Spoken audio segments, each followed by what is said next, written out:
Hello buddies, ఎలా ఉన్నారు అందరూ? సో మనమైతే ఇప్పుడు A2 కౌ మిల్క్ అయితే నేను టేస్ట్ చేస్తున్నా. సో హంపీ ఫార్మ్స్ నుంచి ఆర్డర్ చేసింది ఇది చాలా బాగుంది. సో పొయ్యి మీద పెట్టి ఇంకా స్టవ్ ముట్టించి పొంగిద్దాం. సో గాయస్ ఇది చాలా ఎనర్జీ దీంట్లో బెనిఫిట్స్ ఉన్నాయి. వీళ్ళైతే ప్రైస్ ట్రాన్స్పరెంట్గా చూసారనమాట. 6 రూపీస్ వస్తుంది, బట్ 3 రూపీస్ డిఫరెన్స్ అయితే ఉంది, తర్వాత మాట్లాడుకుందాం.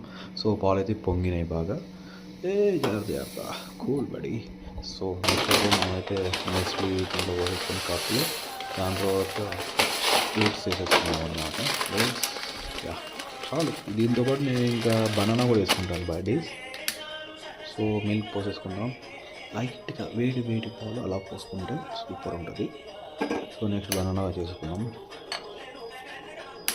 యా సో కౌ మిల్క్ అయితే జస్ట్ టేస్ట్ చేయాలి. టేస్ట్ చేస్తే నా 100% అయితే టేస్ట్ చేసాయి. ఈ వీడియో ఆల్రెడీ ముందే తీసే కాబట్టి టేస్ట్ చేస్తున్నా. బాగుంది, చాలా బాగుంది. Must try buddies.